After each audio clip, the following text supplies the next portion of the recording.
Operation Domination is underway. The ultimate game plan to dominate your NFL experience. With your hosts, Dan you gotta be confident about your Achilles when you show up. Dalton, Yeah, I mean, I got him. and Adam LaRue. Don't hope to be great and dominate.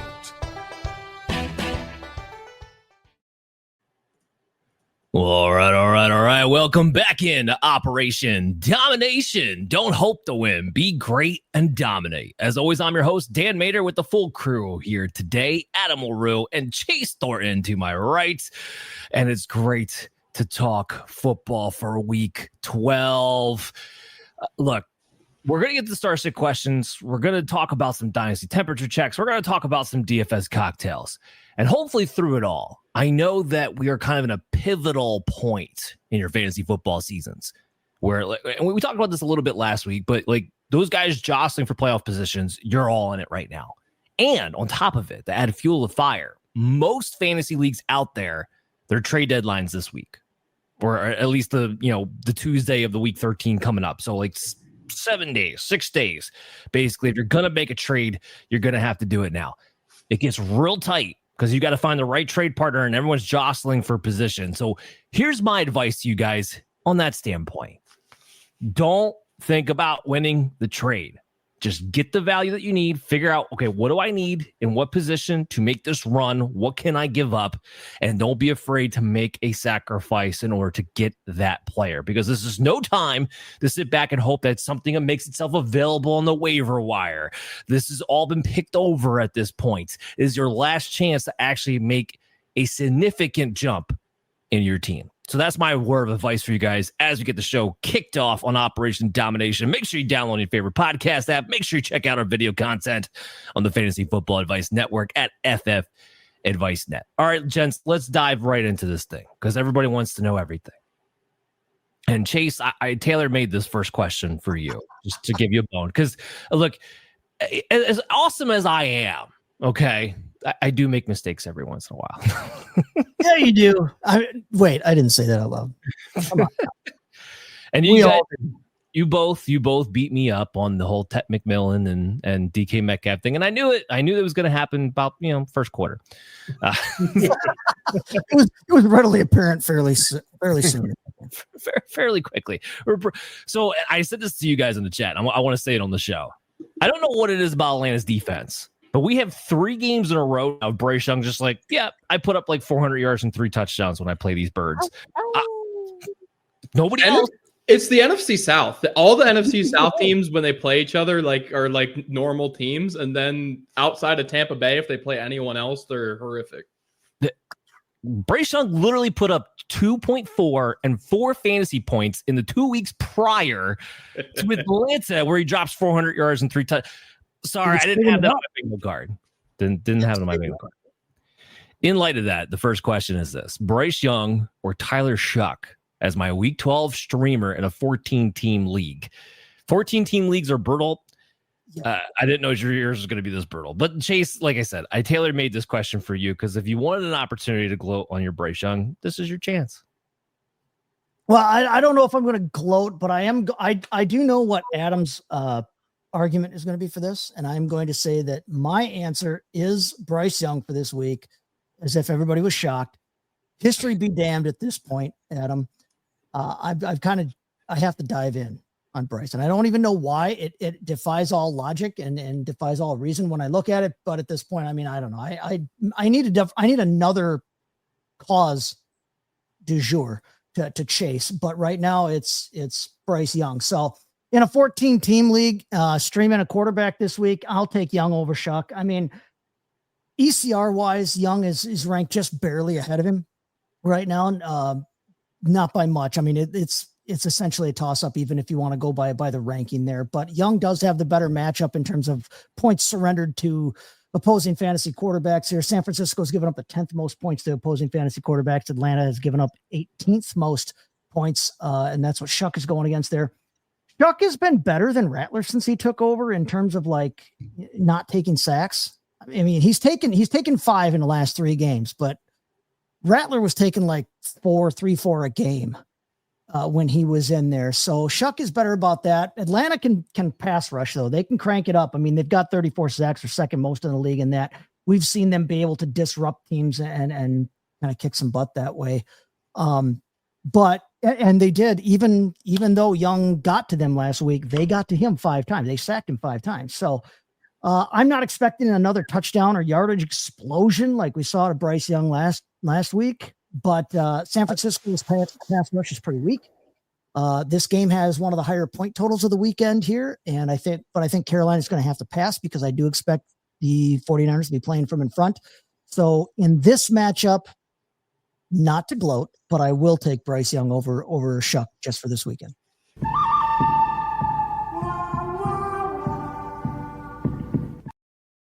If you're wondering, am I forcing this one? I absolutely am. Adam, go with your answer.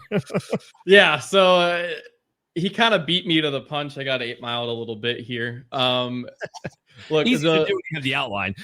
yeah, that is how that works. I'm taking Tyler Shough.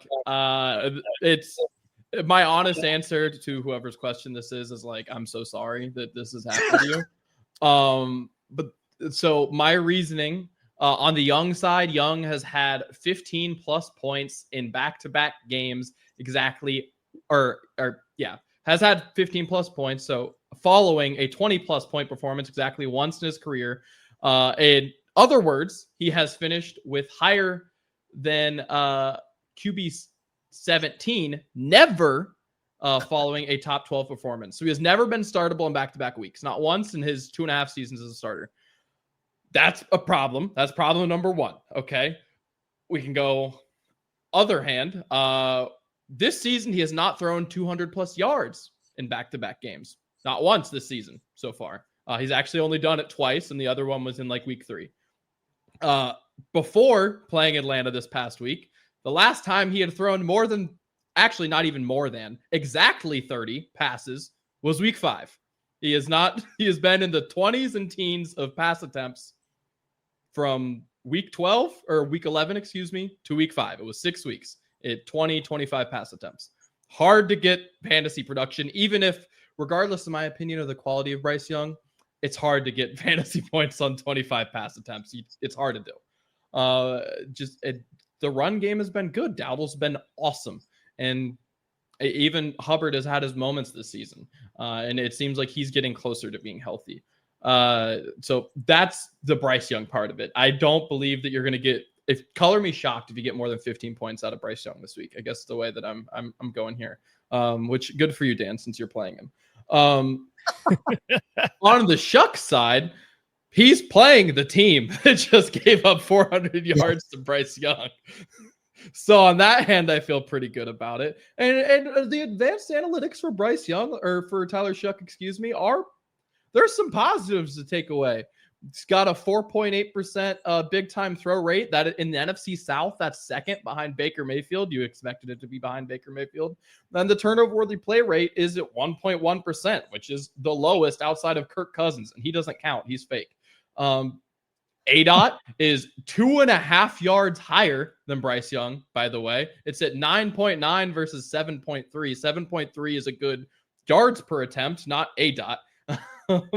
So it just, on the whole, I'm not going to tell you Tyler Shough is a top 12 or even top 20 quarterback, but I feel more comfortable saying that he breaks 15 points than I do with Bryce Young. And that's the bar that I'm setting for this conversation. So averaging 8 points a game, averaging 8.1 points a game. But yeah, it's all right. What's Bryce Young over the last month, even with the 30? 12 something. Actually, over the last month, he's higher than that over the last month. Oh, see you, Dan. Dan couldn't handle it. He couldn't handle the Bryce Young talk anymore. And to be fair to Shough, the 5-point game that he had against Tampa Bay, he came out a half. True. Came out a half. So that's yeah. I mean, like you said, this is a sad situation for whoever is trying to figure out, their quarterback situation for the week, because I don't want to have to be relying on either one of these guys. 14-team league, though, 4 teams on bye, including Knicks and Herbert. Daniels is out anyway, but I mean, there are some usable fantasy quarterbacks that are off this week, and in a 14-team league, you might be scraping the barrel during bye weeks, but scraping up Bryce Young, and as much as I have thumped the table for him, scraping up either Bryce Young or Tyler Shough is not where you want to be at this point. So, to be honest with you, I'd feel not good about starting either of them in a super flex league. Like that's where I'm. Super flex, I'm still in on Young. Super flex as a low end quarterback too, but I'm hoping that you're balancing him with somebody on the upper end of the QB1 range. It gets brutal with that.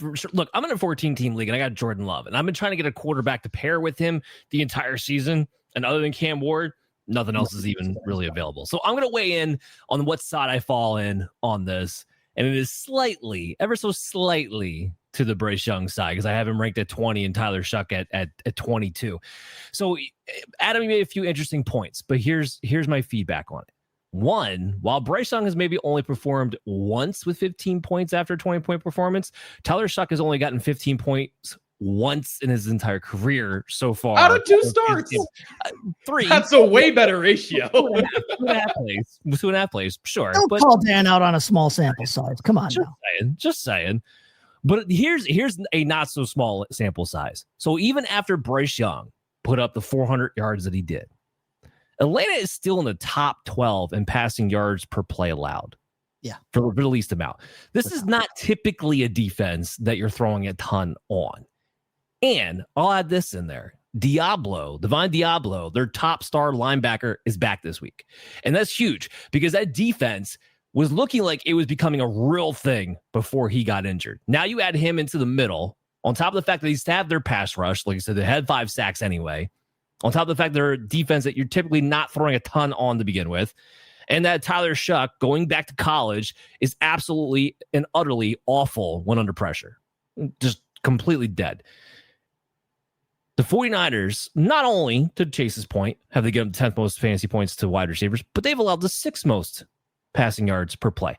You buried the lead, Chase. Jacoby Brissett broke the freaking NFL record this past weekend with 47 completions. If Jacoby Brissett can do it, I'm not going to roll it out for Bryce Young. I'm not saying he's going to, but just not going to roll out. Well, would Tyler have done it? Because I feel like that's the better comparison. No, come on. Yeah, that's kind of touche. That's a fair point. Bryce Young does have 3 passing touchdowns in 3 separate games this year. It's not out of the quiet. It's not weird for him to be able to throw multiple touchdowns. But your point that you made, Adam, about him only throwing 25 times a game, that's a very good point in a matchup like this.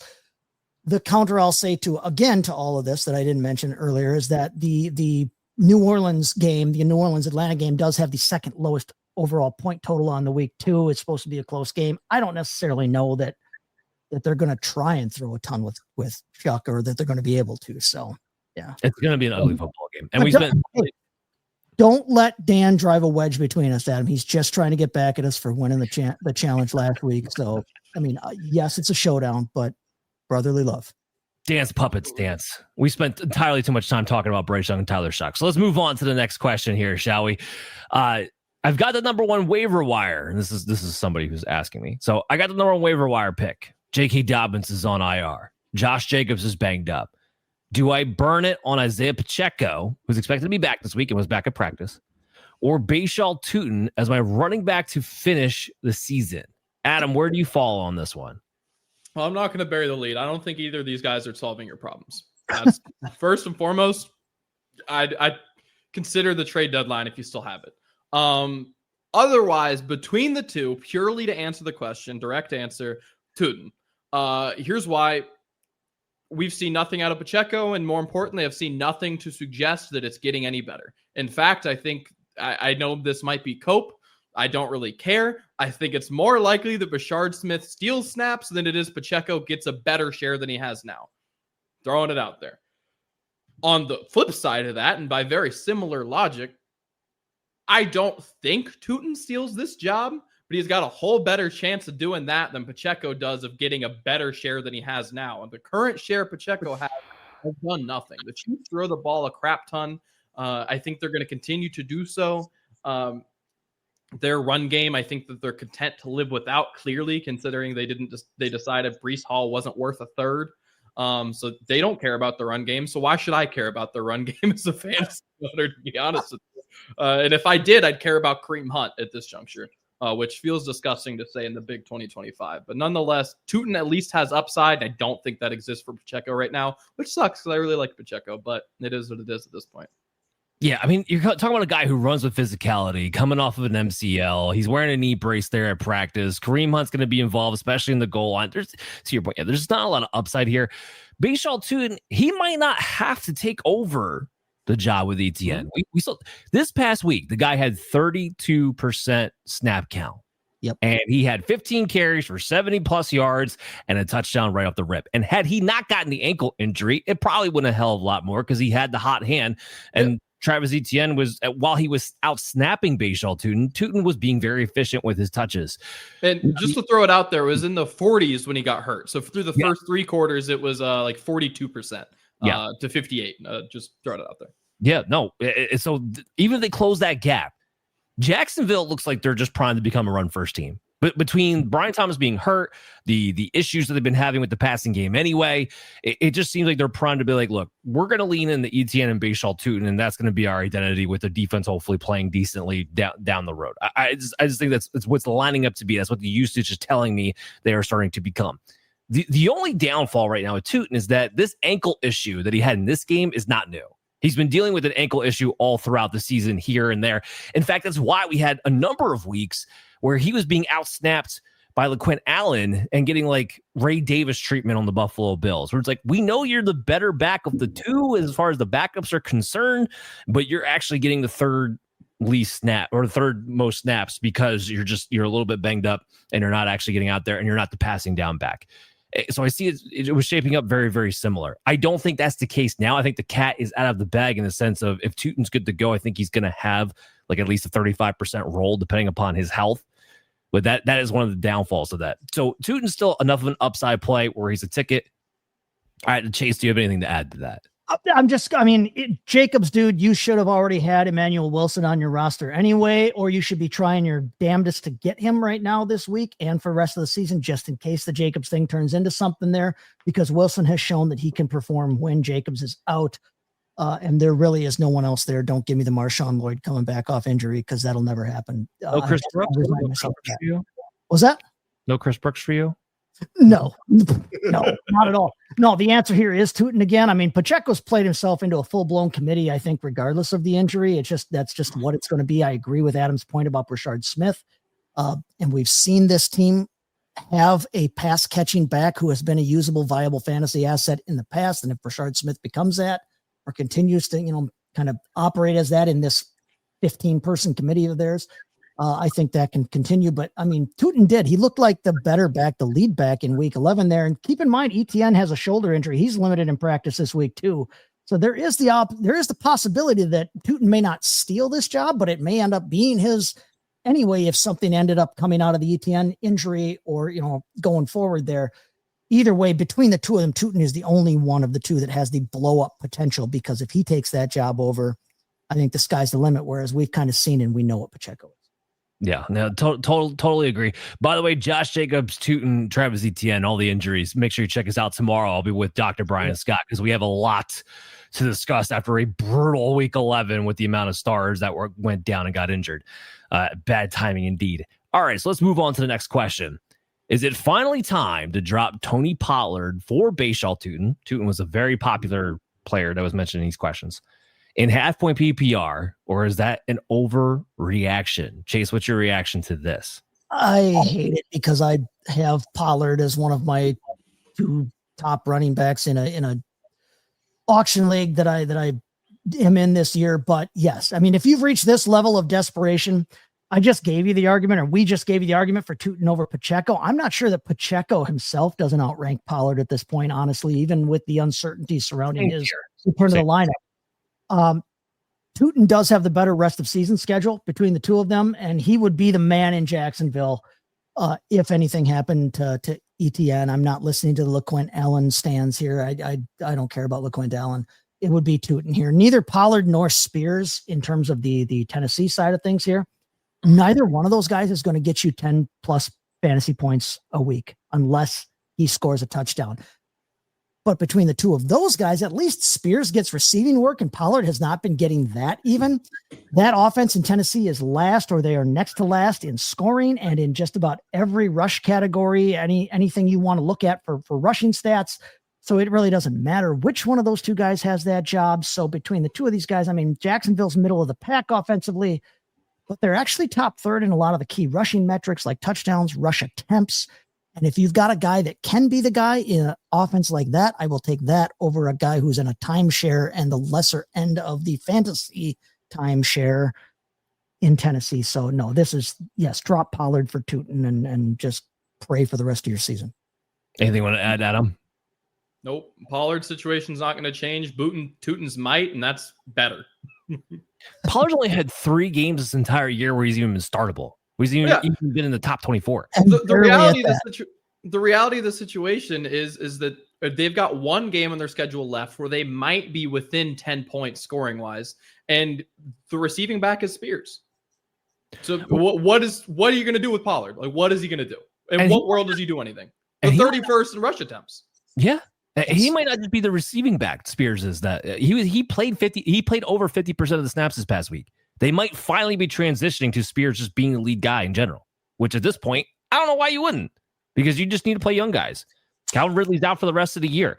Alik Aomanor got injured. So I got Chamire Dike. Last man standing. Just play your young guys. You got nothing to lose. You're going to have a whole new coaching regime next year anyway. All right, so let's move on here because this one's interesting to me, and this is going to directly affect the Thursday night game. So Dalton Schultz quietly in every week tight end 1 now, or just a matchup streamer in week 12. Adam? I think he's in the conversation. I want to see the consistency continue with Stroud before I fully am willing to say it, because he was a bit of a Davis Mills merchant here. I got 2.5 games with him. But there were some promising games in the couple weeks before with Stroud.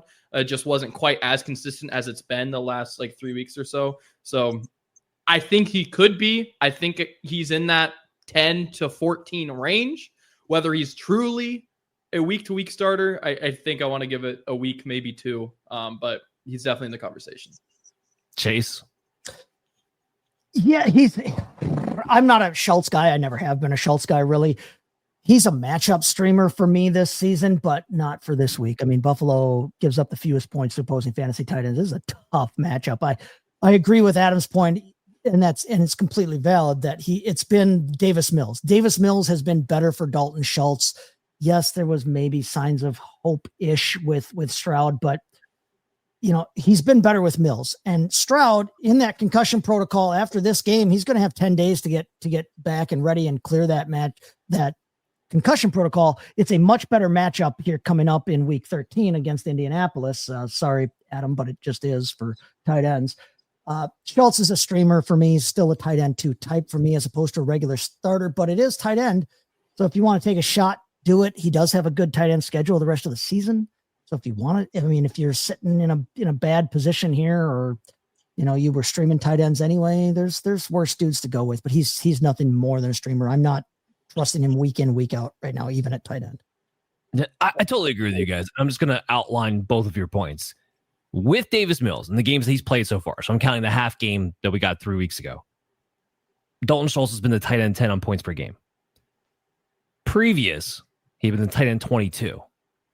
And the big difference is the target consolidation. When Davis Mills is out there, he's looking for 2 guys. He's looking for Nico Collins, and he's looking for Dalton Schultz. His target share has increased from 20% to 24%. We're talking about a significant consolidation.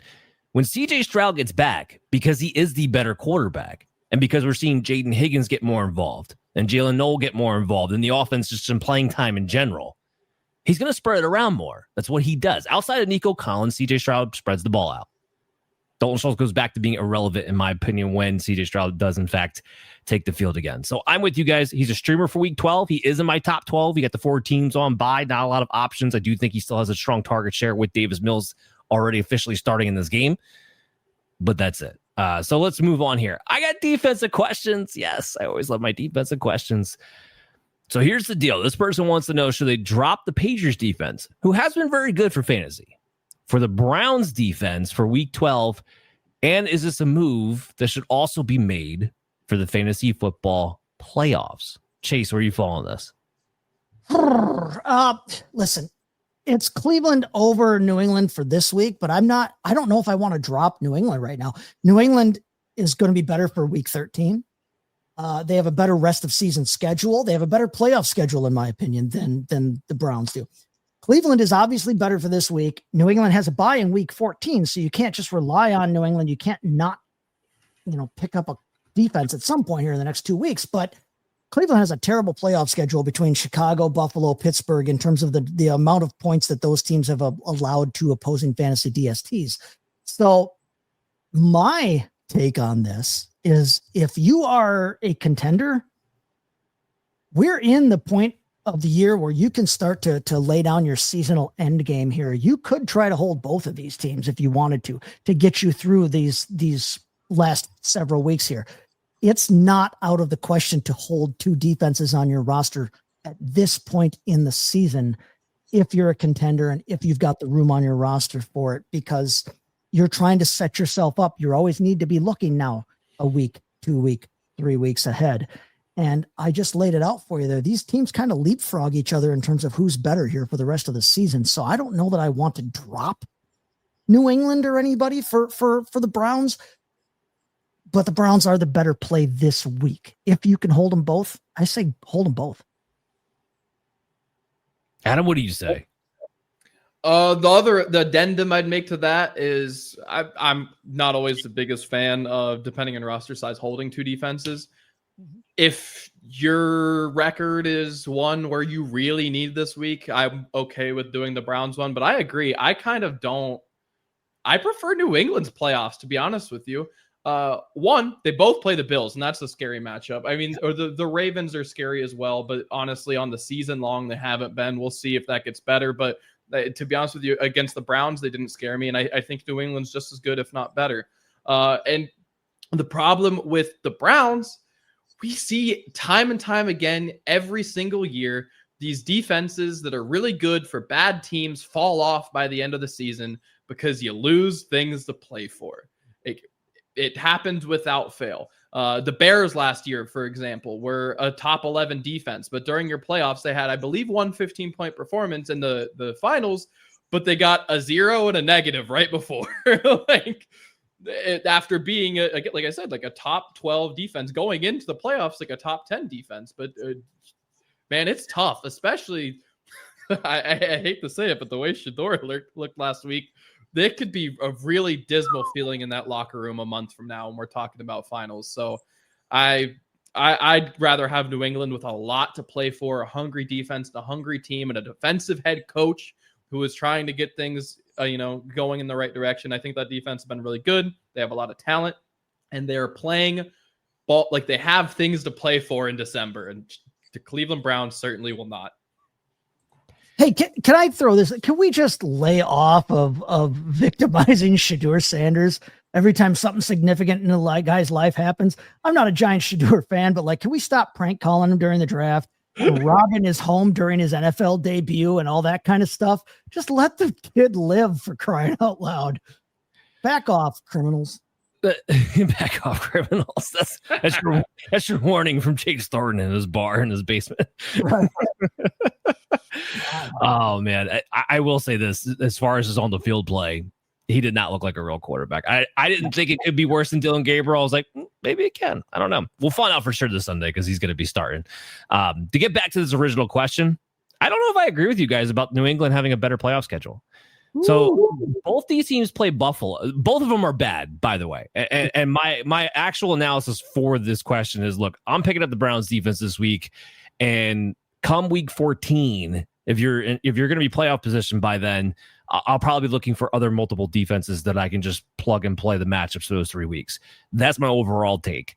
But as far as just these two, they both play Buffalo, but the Patriots also play the Ravens, which their offense really could be cooking by then. They just lost Milton Williams for the next 4 games. Milton Williams is going to be a key anchor in that defensive line. And then they finally get a good matchup against the Jets week 17. Well, the Browns over here, they're not looking too shabby. Like I said, other than the fact they have to play Buffalo, they also just play Chicago Bears. And I know when you look at it statistically, the Bears have been a decent offense. But let's actually look at the film. Let's look at how Caleb Williams is really playing. And when he's with him hesitating every time he drops back, and then playing as a defense with that kind of pressure ability, with Myles Garrett, that could turn into an ugly turnover game very, very, very easily. So I don't think that's necessarily a bad matchup for the Cleveland Brown defense. And then week 17, I'll pull it up again because I just had it in front of me. They play the Steelers. I don't care if it's Aaron Rodgers or Mason Rudolph. It's not an offense that scares me, especially with the Browns. And they'll play their division tough, even if they are bad, to Adam's point, because they always do. So I think the Browns actually might have a better quote-unquote playoff schedule than the Patriots, because other than the Buffalo Bills, I'm not really afraid to play them against the Bears or the Steelers. So that's kind of my take on it.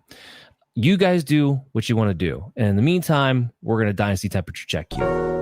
Hot air, so hot in here. Very nice, very nice.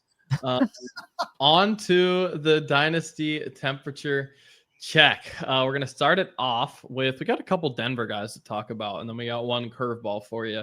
I had to keep the Denver talk going while they're on the bye. So RJ Harvey actually is the third most traded player overall, second most at the running back position.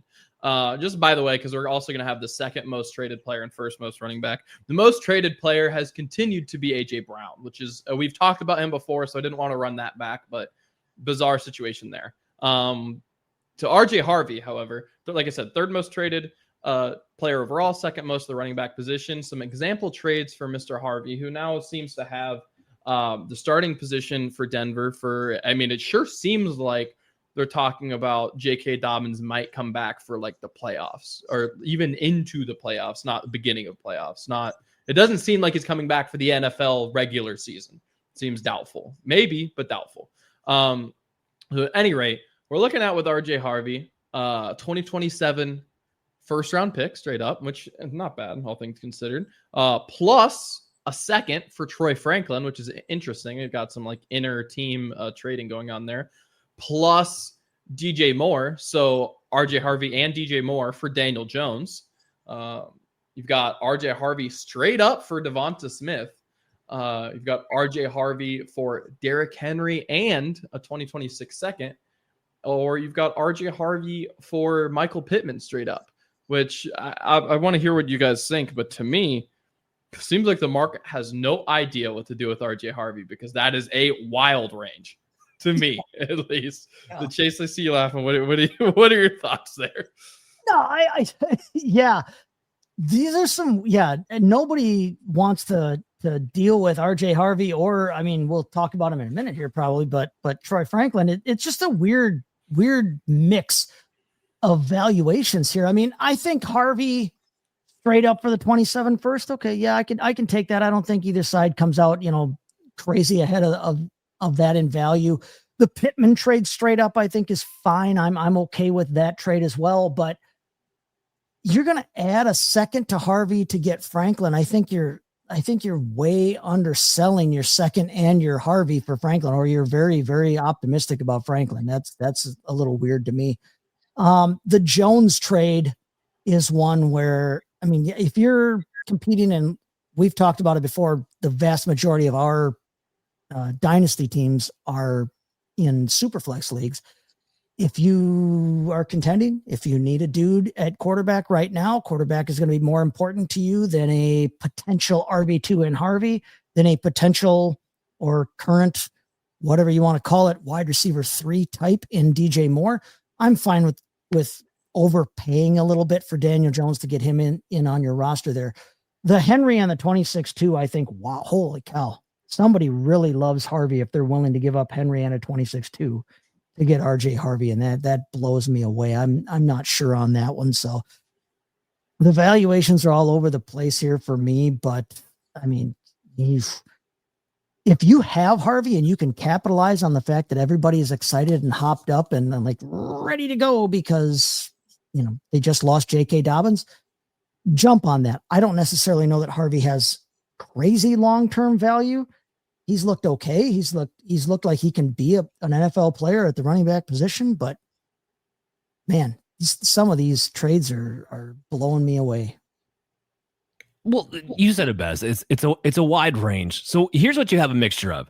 You have a mixture of the people who look at RJ Harvey and see a guy who has really good vision, really good ability to catch the ball, and not only is set up to likely be the running back the rest of your fantasy football league and playoffs, but also for next season, because they're probably not going to bring J.K. Dobbins back.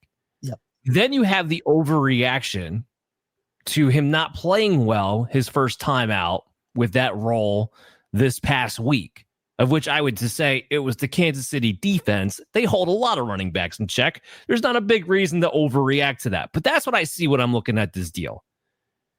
So yeah, I'll give you a personal thing here. I'm in a Dynasty league. I am in a position where I am trying to rebuild. I have RJ Harvey in there, and I was offered a 2026 third and a 2027 second. And I didn't just say no. I said, hell no. All right. So I'm more on the bandwagon of, I think RJ Harvey has a lot of nice traits that fit Sean Payton really well. And him being 24 years old, because he is a good receiver, it doesn't really bother me that he's a little bit older coming into this thing. I am not blindfolded by the idea and the probable fact that Sean Payton will likely bring in some sort of bruiser to pair with RJ Harvey next season. And that he's not going to just lean on RJ Harvey because, well, frankly, Sean Payton hasn't leaned on a single running back since the early 2000, late 2009s area of the decades. Okay, so that's okay. But with RJ Harvey being that, again, we look at Dynasty in a 2 to 3 year window. He's in a very promising situation to be very prominent and at least be a top 24 running back for fantasy football purposes for that time because of what he can do with the receiving the ball, with what he can do with his vision. Sean Payton appreciates those type of backs. So I wouldn't do half of these deals. Some of them, sure, but this is just a crazy overreaction one way or another, I believe, to a single game of him being in that role. What were you going to say, Chase?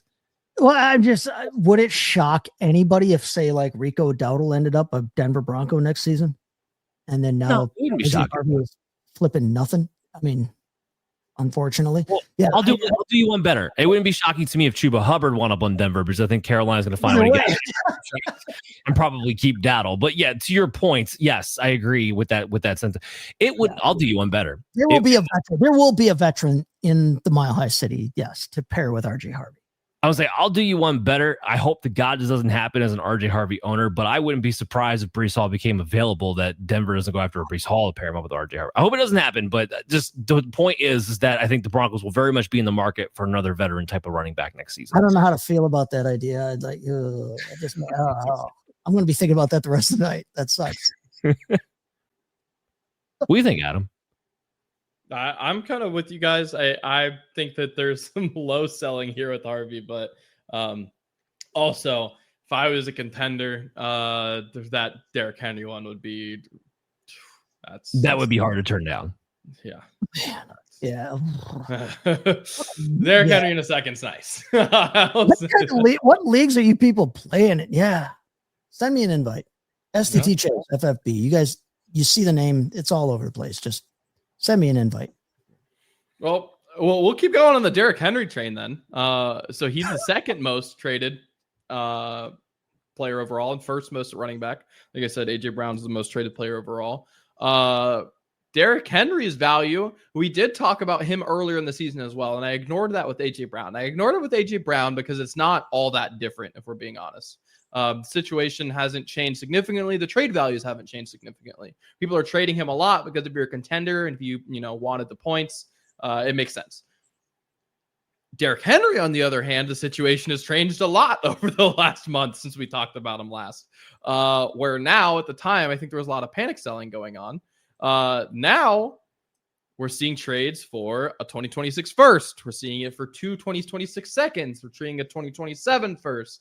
Xavier Legette, not my cup of tea, but some people's, plus a 2026 second rounder. And then the oddball of the group that I just had to throw in there, I couldn't help myself. I think it's an outlier, but I couldn't help myself, was Derrick Henry for Woody Marks straight up, which is just, it's something, that's for sure. But otherwise, outside of that, seemingly outlier trade, and I saw the 2027 first one a couple times actually, so I think that's probably pretty close to his real value. I'm curious what you guys think, because I mean, if you're contending, then the points are awesome, and that's great. If you're in the middle, if you get down, like a running back in his 30s, if getting a first worth of value is an interesting proposition, even if you are someone who thinks that Derrick Henry, still has a year, maybe even 2 left, because which he over the last month he has looked like he has, next year in him. So this is what I expect to see more of this. Like, this is the type of player where I would expect to see a wide range like we're seeing, because it's all predicated on what the situation is. Like you talked about, Adam, if I'm in a rebuild and I am 2 years plus away, I am taking either the 2026 first or the 2027 first, whichever one I get my hands on. I'm doing that 100%. The 2 seconds, I'd even consider that if I'm in a bad spot. So I don't think these trades are out of whack for Derrick Henry here. The Woody Marks thing is just like, look, Woody Marks might get replaced. Loves Woody Marks. He might get replaced next year, guys. Even if he's the dude the rest of the way, like he has in the past couple of weeks, fine. But he's still just a low-end RB2 at best the rest of the season. Regardless of that, he's a day 3 pick. We've consistently seen day 3 picks get replaced over and over and over again, or at least paired up with somebody. I don't know what the upside is coming with Woody Marks. But let me just make this overall point for this season for now. Derrick Henry has the 3rd easiest schedule for the rest of the season for running backs right now.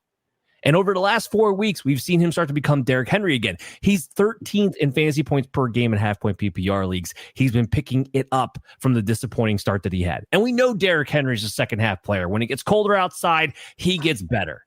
So you have the easy schedule. You already have signs of him picking it up. As long as Lamar Jackson's under center and that offense doesn't get torpedoed by Tyler Huntley or Cooper Rush, Derrick Henry's in for a hell of a second run. So if you're a team contending, and these are the type of values that I can give up, I'm seriously considering that as well on that side. So this is the type of thing I'm looking to see out of Dynasty trades. Go ahead, Chase. No, I agree with you that it's an interesting situation. I mean, this year to me feels like the first time that we've seen Derrick Henry possibly losing the arm wrestling match to Father Time. But the first, I'll take the first for him because he is an aging running back, and I can get some first. Okay, I'll take that. I agree with you that I would consider the 226-2s, especially, depending on where those 2026-2s look like they might fall. And that's where you as a fantasy manager have to know your league, have to be understanding of what you're being offered. If the guy's offering you 2 late 26-2s, okay, well, whatever. But if he's offering you 2 early 26-2s, that's a different beast. The Woody Marks thing, outside of Woody Hayes, I challenge anyone to name a Woody Harrelson, I guess, but name a Woody that people can take seriously in their field outside of those 2 guys. I don't know. Woody Marks. We're talking about King Henry from Woody Marks. No, I know. I'm going to be funny on the Woody thing real quick, because while we all hate him and while we think he's inept, he is a billionaire and we are not. So as I'm throwing Woody Johnson out there, successful in life. Yeah. Well, okay. Yes. Just say. But can he run the football? Can Woody Johnson run the football? No. And the legit, listen, Xavier Legette is a fine person, NFL player. He's fun to listen to in interviews because he talks with that crazy accent. But Legette and a 26-2 for Henry is a way undersell for me. So is the Marks thing. So if you have Henry and you're not a contender, I get wanting to get something for him, but aim higher than Woody Marks or Xavier Legette and a lottery ticket in the second there. You can get more. You will find someone who still esteems King Henry more than what you're getting out of him. So. Yeah, I think that's pretty valid.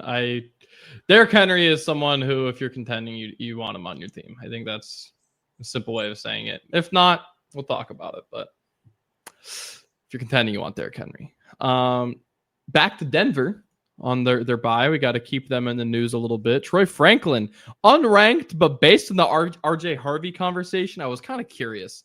And there was a good enough volume that I said I decided that Troy Franklin would be a fun conversation. We got a wide range on him too. Ollie Gordon and Kyle Williams for Troy Franklin. We've got Troy Franklin plus a 2026 first for Brock Bowers. That one I find really interesting. Troy Franklin plus Quentin Johnston for DeAndre Swift. Troy Franklin straight up for a 2026 second, and Troy Franklin for Tyrone Tracy and a 2026 third. What I think is really interesting here, and we talked about it a little bit before the show, I think for most of these trades, it is less than what you would expect for a wide receiver getting his targets at his age, but more than what you would expect for someone with his draft profile, being like the 4th round pick or whatever, and being that he didn't do anything his rookie season. So it makes it really freaking interesting to value the guy, because there's precedence in terms of the draft stock, in terms of all the other things where it's hard to want to buy the guy. On the other hand, with the targets, what he has this season, especially the last 6 weeks, that still seems relatively low, except for maybe the Bowers one. So I'm curious what you guys think here. Dan, what do you got? Well, so we've seen the best friend to the quarterback thing play out. I think you have an element of this with Troy Franklin and Bo Nix going back to Oregon and stuff like that. So people are looking at Troy Franklin as a real asset, not just for this season with the way it has played out to this point, but that this is going to continue following the next year. And I'm not here to say that it won't. Okay. Do you know how hard it is to get an elite tight end in a dynasty league? I don't know if you guys have played a lot of dynasty leagues. We have, and I assume if you're listening to this, you probably are at least in one. You know how difficult it is to get your hands on a featured. Like Brock Bowers is not going to be in this position that he's in for the rest of his career. He won't even probably be in this position next year, because there's no way in hell, at the very least, Chip Kelly's going to be the offensive coordinator of the Raiders next year. No chance. Zero. And Gino, as much as I'm not a fan of the guy, he can get the ball to the superstar players. He's proven that in Seattle. So they bring in anybody who's just, I don't know, mildly competent. And maybe that's not possible with Pete Carroll. I don't know. Because I will say this. If Pete Carroll brings back Shane Waldron, then you can take everything I just said here and throw it out the freaking window. But I have to believe that he's going to get somebody better than Chip Kelly at the bare minimum. And it's not hard to do. And Brock Bowers will be just fine on a more consistent basis. So it's putting a lot of faith in that organization, but okay. I know, but it's seriously hard to screw it up worse than, like, literally Luke Getsy was better than Chip Kelly. That's how low the bar is. Luke Getsy was better than Chip Kelly. That's how low it is. So that's what I'm saying. It's not hard to outdo what's being done right now with the Raiders. Anyway, I digress. I wanted to go on a diatribe about that one. The rest of these deals, I'm not doing. I'm not trading Troy Franklin and Quentin Johnston for DeAndre Swift. We don't know how much longer DeAndre Swift's got as far as being a real prominent fantasy football running back. The 2nd round pick, 2026, you probably drafted him in the 3rd round. So you're getting a round back of value for a guy legitimately could be the number 1 receiver for this team moving forward. Because it's not like Sean Payton's going to invest high draft capital. The highest draft capital they invested this past year was Pat Bryant. It was a day 3 pick. And he's going after that type of guy. The Troy Franklin mold is what he wants. And he doesn't spend high draft capital on wide receivers. So I don't think Franklin really gets replaced by anybody in the draft next season, which is why with his draft profile, I don't think it's as much of an issue because of where he is and the regime and how they value those things. So that's real interesting. And Tyrone Tracy, like they're moving on from Tyrone. As long as Cam Scatterbo doesn't get hurt and everything, like Tyrone Tracy's dead in the water next season. So most of this, I'm saying no. Because of the way they utilize Franklin, I don't see that stopping. You guys, they have taken a version of Oregon's offense, of what Bo Nix and Troy Franklin did together, and they're putting it on the Denver Broncos. That's what's happening right now. Yep. And that's why he's getting targeted. And that's why he's being decent. And isn't it super uber exciting? No. But does it make him a top 24 receiver when you're getting 8 to 10 targets every single week and he's been doing it for 5 weeks now? Yeah, it does. That's my sense on it. Yeah. No, I would refute anything in that if I could, but I can't. So I won't. I mean, yeah, Tyrone Tracy is a moot point because Cam Scatterbo became Cam Scatterbo. I wasn't crazy on Franklin coming into the draft process. When I saw that he went the same place Bo Nix did, it kind of piqued my interest. the performance that he's shown this season with Knicks, I'm much higher on Franklin than I was previously. There is something there. They're BFFs. They love their chuthers, and Bo Nix is going to continue to throw the ball Troy Franklin's way. So I agree with you. Outside of Bowers, who is the only truly elite option, of any of the names of any of the whatevers that we've thrown out there in these trade scenarios, Bowers is the only elite option that we've talked about. Do what you can. If you can do something like this, like I realized you're pairing Franklin, who has fantasy juice, with a first round pick for Bowers, but you are going to find a replacement for Franklin much sooner than you're going to find a replacement in your lineup for Brock Bowers. You grab Brock Bowers if you can. Outside of that, I agree with you, Dan. I don't really want to do any of these trades. I'm not excited about any of them. I think if you're trying to sell Franklin, don't undersell him, because he will have juice going forward. He's on a team with a quarterback who loves him, a team who believes in him. And his performance the last month and a half or so has shown that, yeah, he can be a fantasy asset, regardless of what any of us thought about him, a year and a half ago. So yeah, the DeAndre Swift thing, there's no guarantees. Tyrone Tracy, we already talked about, he's out. I don't want to undersell, for a second or a third, or Ollie Gordon. Ollie Gordon, I know everybody loves Ollie Gordon, but I'm not sure why, because he's definitely behind Devon Achane. Jalen Wright has been a disappointment across the board, but he's much faster than Ollie Gordon, and he's much closer to what Devon Achane gives you in that offense, and they want to use Devon Achane, not Ollie Gordon, in that offense. And Kyle Williams is for better or worse, he's a New England wide receiver, and we know their history with wide receivers and wide receivers they've drafted. I like Kyle Williams, but he's in New England. Take that for what you will. These are not great deals for Troy Franklin outside of the Bowers one. Yeah, I tend to agree. The Bowers one was interesting, where I was like, all right, maybe there's something here, but otherwise, he seems very cheap for someone who, to your point, wide receiver 2 in his second year over the last month, a little bit longer. Yeah, after that kind of trade, I need a drink.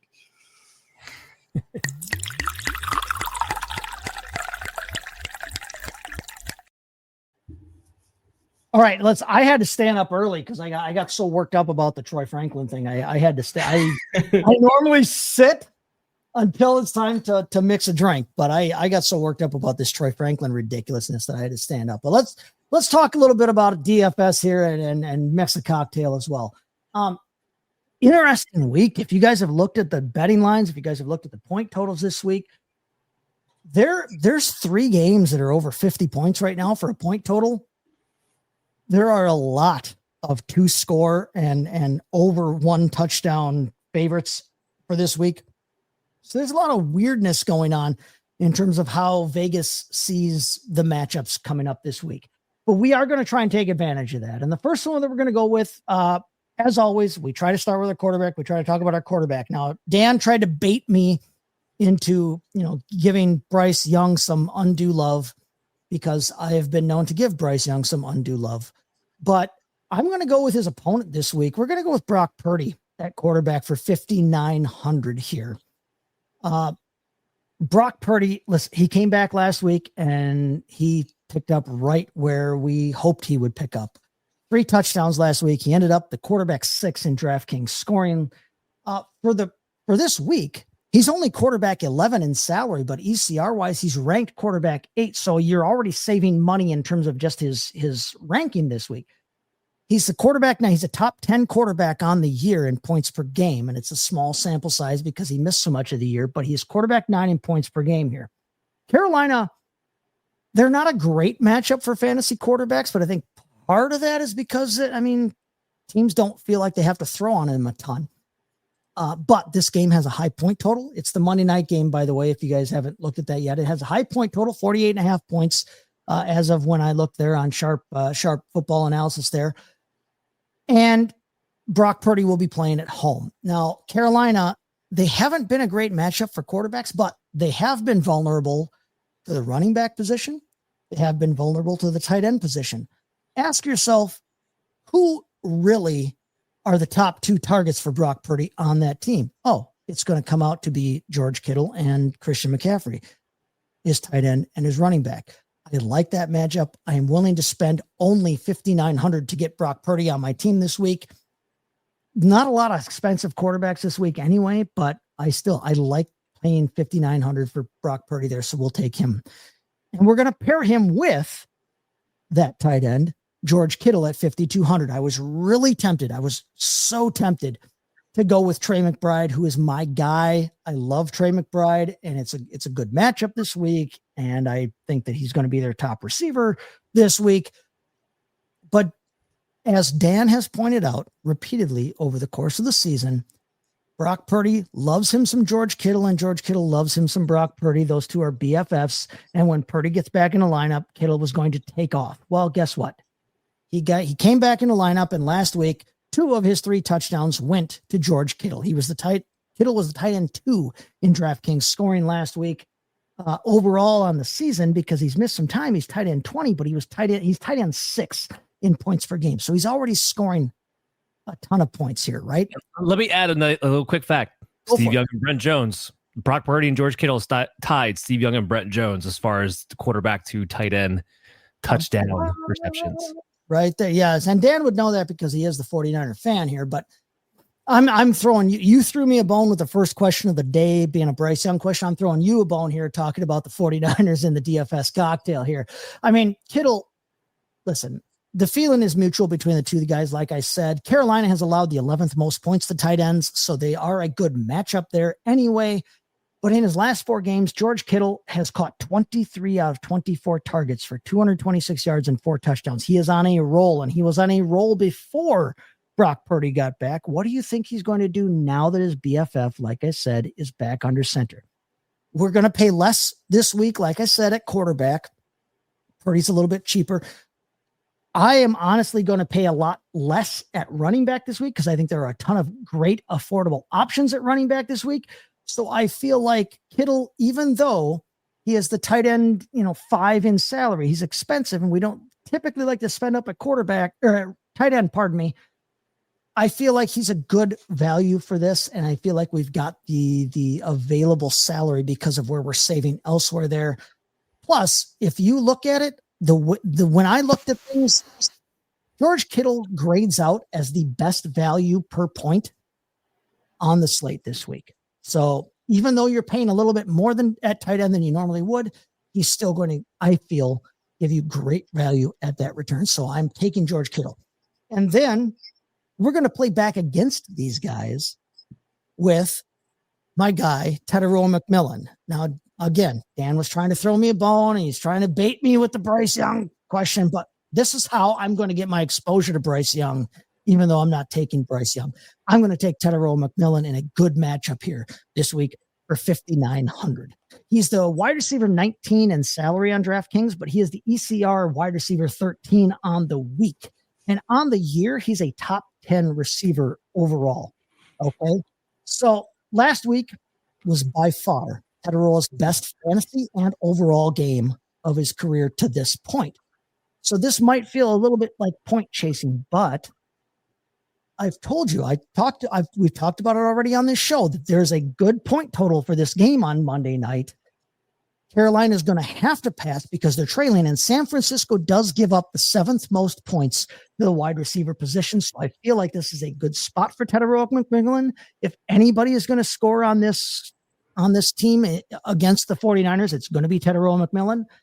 And when I do my rankings and my projections, Tet grades out just behind Amon-Ra St. Brown in terms of value per dollar this week. And because we're saving money elsewhere, Amon-Ra St. Brown's not off of your radar if you want to put him in your lineup. But I am taking Tet McMillan this week and loving it at $5,900. And then the fourth guy that we're going with before we start to mix up our cocktail here is going to be Kenneth Walker, the running back for the Seattle Seahawks. Now, he's a cheap play this week. He's only $5,400 this week.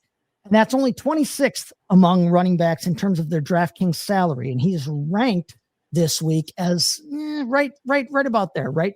Running back 20. But Tennessee's been terrible against the run this year. We've talked about how bad this team is, period. Seattle's tied for the biggest favorite this week. They are over a 2-touchdown favorite this week. They're 13.5-point favorites so far. And we're talking about a team in Tennessee that gives up a ton of points. They're 7th. I think they give up the 7th most points to opposing running backs this week. Now, Seattle is on the road, but when you're facing a team as bad as Tennessee is, I'm not letting that kind of deter me. Zach Charbonnet, if you want to go that direction, he's an okay dart throw too, because he's going to get some short yardage situation type things. So if they're on the goal line, they might throw Zach Charbonnet in there. I don't expect Tennessee to stop him either, but for my money and for what they've been doing lately, I'll take Kenneth Walker all day long there at 5,400. So we're going to roll with Brock Purdy, George Kittle, Teteroa McMillan, and Kenneth Walker. I would like to tell everybody to keep an eye on the injury situation around the league, because there are some possible excellent values that we'll maybe talk about in a minute here. But let's get to our drink here. We're talking about the Divisional Rivalry. That's what we're going to call this drink this week. This is a loose take on a drink, if you look it up, called the Sibling Rivalry. But we're going to put together some ingredients that might, you think, fight against each other, but end up being a beautiful thing in the overall. Okay, so we're going to take first off an ounce of bourbon and an ounce of rye. We're having two different types of whiskeys here, but an ounce of bourbon and an ounce of rye. We're going to put those into our shaker here full of ice. Then we're going to add to that a half an ounce of pear liqueur. I'm going to put some sweet into that. Then a half an ounce of simple syrup and a half an ounce of lemon juice. Those are going to balance off the whiskeys there. We're going to put that into a glass full of ice, into a shaker full of ice. And we're going to shake that up. While I shake that up, and before I get on to how we construct the rest of this cocktail, Dan, Adam, your thoughts so far on either the 49er Carolina matchup, Kenneth Walker, or guys that you like to see in your lineup? Go ahead. Well, those are all values that I've definitely highlighted myself, but I would also highlight Jacoby Brissett this week at $5,300. They're just going to throw. And Jacksonville, typically speaking, I know it didn't happen against the Chargers, but typically speaking, is a pass funnel team that you can attack. This game being in Arizona, I think that plays out a little bit better in their favor. If you really want to go for tournament leagues in particular, you want to take a deep lottery ticket, it would be a Chimere Dike. He's only $4,000. I talked about it earlier. Aomenor is out. Calvin Ridley is out. He's the last man standing. There's already been a rapport with him and Cam Ward going against Seattle. They're going to have to throw. And I am not afraid to pay up for the tight end position and go with Trey McBride at $6,800, who's been on an absolute tear, and pair him up with Jacoby Brissett this week since Brissett's been the quarterback. So those are some things I'm looking at. Adam, what do you got? Yeah, another one to throw out. Derrick Henry against the Jets seems awesome, especially with the money we've saved at a couple of these spots so far. I think that's a real option. If you want to go on the other end, stick it with the cheap guys we've been throwing out. Kareem Hunt is a really cheap option at running back, who I think has a good shot. Obviously, you want to keep an eye on the Pacheco situation, but even then, he is still the goal line back. And I have a feeling that with Charvarius Ward coming off the IR, that they will be running in the red zone. So he's someone who I think is really interesting. But I like the lineup you put together. Nope. All good points, guys. I appreciate all of those guys here. Like I said, I want to keep an eye on the Josh Jacobs injury in Green Bay, because if he is out, Emmanuel Wilson makes a great affordable play. It's a good matchup this weekend against the Vikings. Likewise, I am watching the Jaylen Warren situation in Pittsburgh, because if Jaylen Warren is out, Kenneth Gainwell makes a great play for Pittsburgh. I also like T. Higgins this week in a decent matchup with the Patriots, because Jamar Chase is out, suspended, and you can't go wrong with Trey McBride. It's a great matchup this weekend anyway against the Jaguars. He's going to get targeted, but we're already using Kittle. So if there was ever a week that you might want to use two tight ends, you probably could get away with this week. But at any rate, We shook our cocktail. We strained it into a glass with ice. Now that glass that we're using, the rocks glass we're using, we're going to rinse that before we pour our drink into it. We're going to rinse that with cinnamon schnapps. If you don't know how to rinse it, you take about a quarter of a teaspoon or so, put it in the glass before you put any ice or anything in it. Kind of roll that all around so that it kind of coats the inside of the glass. Toss out the remainder. So we're going to rinse that glass with cinnamon schnapps. We shook up our cocktail. We poured it in. We've got it there. We're going to put a cinnamon stick in that thing for a nice little garnish there to look good. And that is going to be your divisional rivalry right there. Good luck to everybody. Slange va on the drink and good luck on your daily lineups. Cheers, everybody. Cheers indeed. Before we get off the show, Keon Coleman is going to be benched again against the Houston Texans. If you're listening or watching the show for that Thursday game, he has pissed off some guys behind the scenes. All right. With that, hopefully we haven't made you mad because hopefully you've been dominating by watching or listening to Operation Domination on your favorite podcast app or on the Fantasy Football Advice Network YouTube channel at FF Advice Net. Guys, we'll be back tomorrow with Dr. Brian Scott with the injury reports. And of course, on Saturday with Chaz Flaherty of Sports Betting Weekly as we line your pockets green. So we'll see you then.